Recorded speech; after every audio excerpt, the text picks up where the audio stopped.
Gunung adalah tempat yang luar biasa. Udara segar, pemandangan yang indah, dan petualangan yang mendebarkan menanti kita di setiap langkah. Mendaki gunung menjadi aktivitas yang menantang sekaligus menyenangkan, terutama buat kamu yang gemar melakukan aktivitas di alam terbuka. Namun salah satu resiko yang harus diantisipasi dengan baik adalah kemungkinan tersesat di jalur pendakian. Tersesat di gunung bisa sangat berbahaya, terutama jika kamu tidak siap menghadapi situasi tersebut, apalagi kalau kamu merupakan seorang pendaki pemula. Nah, di video ini kita akan membahas tips jitu agar kamu tidak tersesat saat mendaki gunung. Pastikan kamu menonton sampai akhir agar perjalananmu selalu aman dan menyenangkan. Sebelum saya membahas tips-tips yang dapat membantu kalian menghindari situasi tersesat saat mendaki gunung, saya akan menceritakan pengalaman tersesat saat saya mendaki Gunung Rinjani, agar kalian mempunyai gambaran betapa pentingnya tips yang akan saya bagikan kali ini. Tenang aja, ceritanya akan saya ringkas seringkas-ringkasnya. Langsung saja ke ceritanya. Jadi peristiwa ini terjadi pada tahun 2007 saat saya mendaki ke Gunung Rinjani bersama dengan dua teman saya. Yang satu bernama Pardiman dan satu lagi bernama Wahid. Saat itu kami melalui jalur Sembalun. Start dari base camp sekira pukul 5 pagi dan sampai di pos 4 Pelawangan pukul 6 sore. Kalau dihitung-hitung sih perjalanan kami memang sangat lamban karena kami memang banyak istirahat dan kami bertiga memang tipe pendaki yang slowly but sure alias alon-alon asal kelakon. Sampai di Pelawangan kami langsung buka tenda dan istirahat untuk mempersiapkan fisik untuk summit pada dini hari nanti. Kondisi Pelawangan saat itu cukup ramai oleh pendaki lokal maupun pendaki interlokal. Oh iya, saat itu sebenarnya kami ditemani oleh seorang guide lokal namanya Rian, seorang mahasiswa dari Universitas Mataram. Singkat cerita, tibalah waktu yang dinanti. Sekira pukul 12 dini hari kami dibangunkan oleh beberapa pendaki yang mengajak summit bareng. Akhirnya kami bersiap-siap dan langsung cus berangkat. Saat itu guide lokal kami memutuskan untuk tetap di tenda. Jadi ketika kami turun dari puncak, masakan sudah siap dan kami tinggal hap aja langsung. Saat pendakian summit kira-kira baru setengah jam perjalanan, saya merasa fisik saya drop. Kaki terasa sangat berat untuk melangkah dan nafas pun tersengal-sengal. Akhirnya saya bilang kepada kedua teman saya untuk meninggalkan saya dan melanjutkan perjalanan ke puncak, sedangkan saya berniat untuk balik ke tenda. Sebenarnya saat itu teman-teman saya nggak mau. Mereka lebih memilih untuk mengantarkan saya ke tenda. Tetapi saya dapat meyakinkan mereka bahwa saya tidak apa-apa dan masih sanggup kalau berjalan turun sendiri ke tenda. Akhirnya setelah berdiskusi panjang, kedua teman saya pergi melanjutkan perjalanan menuju puncak dan saya memutuskan untuk istirahat sejenak sambil mengatur nafas. Saat sedang istirahat itulah tiba-tiba saya melihat ada sesosok kakek-kakek sedang berjalan turun ke arah tenda. Sosok kakek ini menggunakan pakaian serba putih sambil membawa lampu sentir dan kentongan. Dalam hati saya berpikir, wah ada barengan nih kalau mau turun ke tenda. Tanpa pikir panjang, saya pun langsung mengikuti kakek-kakek itu dari belakang. Selama di perjalanan memang saya nggak ngobrol sedikit pun dengan kakek-kakek itu. Tetapi setiap saya berhenti untuk mengatur nafas, si kakek itu pun ikut berhenti seolah-olah menunggu saya dan membunyikan kentongannya apabila saya agak lama beristirahat. Setelah kurang lebih 1 jam perjalanan, saya baru merasa ada yang janggal. Dalam hati saya berpikir, tadi naik baru setengah jam, sekarang turun udah 1 jam kok belum sampai ya ke tenda. Nah, saat saya menyadari hal itu, saya langsung berhenti dan melihat ke sekeliling. Ternyata saya sudah berada di depan jurang.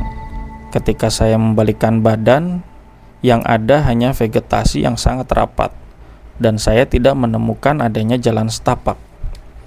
Agak sedikit panik, tapi saya berusaha untuk tetap tenang. Saat itu saya putuskan bahwa saya tersesat. Saya langsung mengecek apa saja yang saya bawa saat itu. Hanya ada air minum 1 botol ukuran 250 ml, senter, dan HP. Hal pertama yang saya lakukan adalah mencoba untuk menelpon kawan saya yang lanjut ke puncak, Pardiman dan Wahid. Tapi entah kenapa selalu gagal. Akhirnya saya coba kontak kawan saya yang ada di Kerawang, namanya Yudi. Karena saya ingat kawan yang satu ini sudah 2 kali ke Rinjani. Langsung saya telepon kawan saya Yudi ini yang ada di Kerawang dan tersambung. Langsung saya ceritakan situasi dan kondisi saya waktu itu. Kawan saya bilang, pokoknya kamu jangan kemana-mana. Diam di situ sampai bantuan tiba atau sampai hari sudah terang. Dan kawan saya tadi, Yudi, mencoba menghubungi Pardiman dan Wahid. Kurang lebih sekitar 10 atau 15 menit kemudian, kawan saya Pardiman menelpon dan menyuruh saya untuk mengarahkan senter ke atas. Bersyukur senter yang saya arahkan ke atas masih terlihat, dan dia sempat bertanya, "Kok lu bisa ada di situ?" Saya jawab, "Gak tahu, orang ngikutin kakek-kakek." Akhirnya Pardiman dan Wahid langsung bergegas turun untuk mencari posisi saya berada. Saat saya sedang menunggu Pardiman dan Wahid, sosok kakek-kakek itu masih ada di depan saya. Dialah yang menemani saya waktu itu walaupun kami nggak ngobrol sepatah kata pun. Hanya saja saya merasa kakek-kakek itu seolah mengajak saya untuk mengikutinya. Kira-kira pukul 4 atau menjelang subuh, kedua teman saya tiba sambil memanggil nama saya. Bo, Bo. Oh iya, saya biasa dipanggil oleh kawan-kawan saya dengan nama Kribo. Jadi wajar aja kalau mereka manggilnya Bo, Bo. Dan ketika teman-teman saya datang, sosok kakek-kakek itu pun menghilang. Akhir cerita, kami semua kembali ke tenda dan melanjutkan perjalanan turun ke Danau Segara Anak. Nah, itu tadi cerita saya saat mengalami kejadian lucu di Gunung Rinjani. Sekarang kita masuk ke topik utamanya. Berikut ini adalah beberapa tips agar kamu tidak tersesat saat mendaki gunung. Pertama, pelajari rute pendakian sebelum berangkat. Sebelum mendaki, kamu bisa membaca peta jalur pendakian atau mencari informasi dari pendaki lain. Selain itu, kamu juga bisa mengidentifikasi titik-titik penting seperti sumber mata air, pos peristirahatan, atau tempat berlindung darurat di gunung yang akan kamu daki. Memahami rute juga berarti mengetahui jarak antara satu titik ke titik lainnya. Maksudnya adalah kamu bisa mengukur kapan harus berhenti untuk beristirahat atau memperkirakan waktu yang dibutuhkan untuk mencapai puncak. Hal ini penting karena banyak pendaki yang tersesat karena tidak sadar telah melewati jalur yang seharusnya mereka tidak lewati.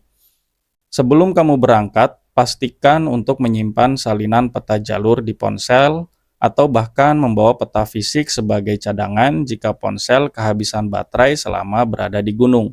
Kamu juga bisa mencari aplikasi navigasi offline yang bisa diandalkan, seperti GPS atau peta digital khusus pendaki. Pastikan untuk selalu mengecek rute secara berkala selama pendakian di gunung yang kamu tuju agar kamu tidak keluar jalur. Kedua, gunakan tanda alam sebagai penanda arah.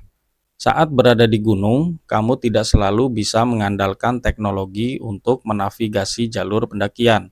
Salah satu alasannya adalah sinyal ponsel seringkali hilang dan baterai perangkat elektronik bisa habis kapan saja. Oleh karena itu, sangat penting bagi kamu untuk memahami cara menggunakan tanda-tanda alam sebagai penanda arah selama melakukan pendakian atau saat berada di gunung. Salah satu tanda alam selama pendakian yang paling umum digunakan adalah posisi matahari. Jika kamu tahu posisi matahari saat pagi atau sore, kamu bisa menggunakannya sebagai patokan arah selama di gunung, seperti mengetahui di mana arah timur dan arah barat berada.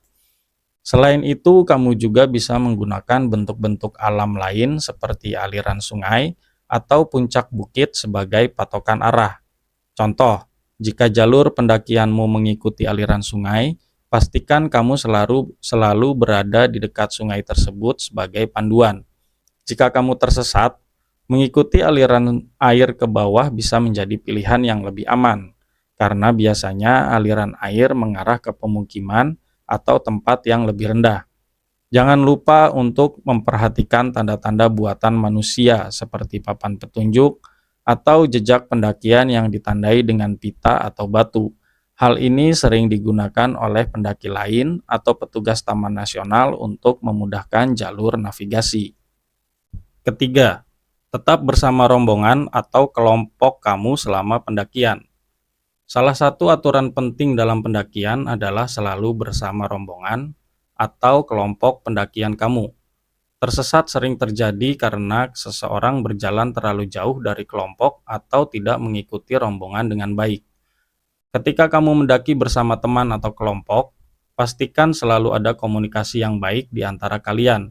Sebab, jika salah satu anggota kelompok merasa lelah atau ingin berhenti, pastikan untuk selalu menunggu dan menjaga jarak yang dekat satu sama lain. Jangan pernah mencoba mendaki sendirian di jalur yang belum kamu kenal dengan baik. Jika kamu mendaki bersama rombongan, buatlah kesepakatan mengenai titik-titik pertemuan atau kode sinyal jika ada yang terpisah. Misalnya, kamu bisa menggunakan peluit atau suara keras untuk memberi tanda jika ada anggota yang terpisah dari rombongan. Jangan lupa untuk selalu menginformasikan rencana pendakian kepada keluarga atau teman, termasuk rute yang akan diambil dan perkiraan waktu kembali. Keempat, bawa perlengkapan navigasi yang tepat. Meskipun kamu mungkin sudah hafal rute atau merasa percaya diri dengan keterampilan navigasi kamu, membawa perlengkapan navigasi adalah hal yang wajib. GPS, peta fisik, kompas, dan bahkan aplikasi peta offline adalah beberapa alat yang wajib kamu bawa saat mendaki gunung. Alat-alat ini akan sangat berguna jika kamu mendapati dirimu berada di jalur yang tidak dikenal atau tersesat. Kompas menjadi salah satu alat navigasi paling dasar namun sangat efektif untuk menuntun kamu menemukan arah yang benar apabila sedang berada di gunung.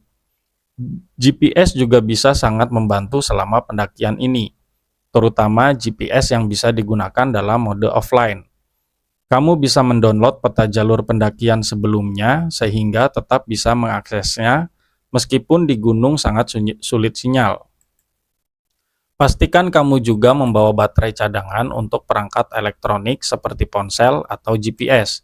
Jangan hanya mengandalkan satu alat navigasi, tetapi siapkan beberapa opsi cadangan agar kamu tidak kehabisan cara jika satu alat tidak berfungsi. Kelima, waspadai perubahan cuaca dan kondisi lingkungan. Cuaca di gunung bisa berubah dengan sangat cepat dan drastis. Misalnya, pagi yang cerah bisa tiba-tiba berubah menjadi kabut tebal atau badai dalam hitungan jam. Perubahan cuaca di gunung seperti ini bisa sangat membingungkan dan membuat kamu kehilangan orientasi.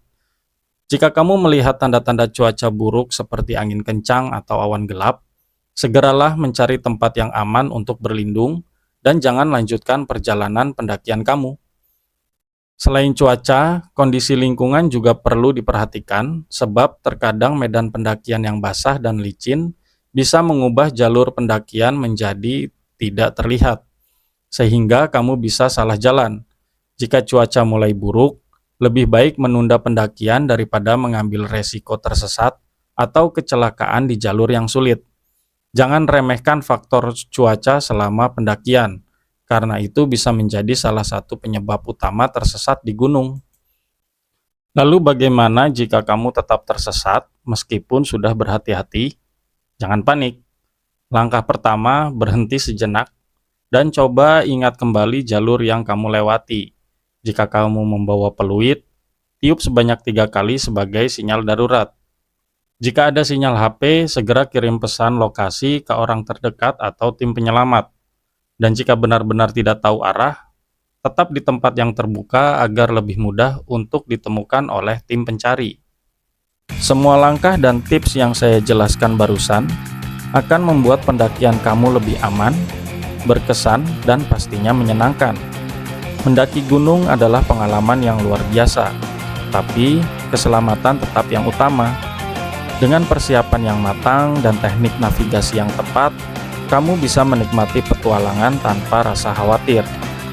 Satu hal lagi yang tidak boleh ketinggalan selama pendakian berlangsung adalah tetap berdoa dan minta perlindungan kepada Tuhan supaya kamu beserta rombongan bisa pulang dengan sehat, aman, selamat, dan sentosa.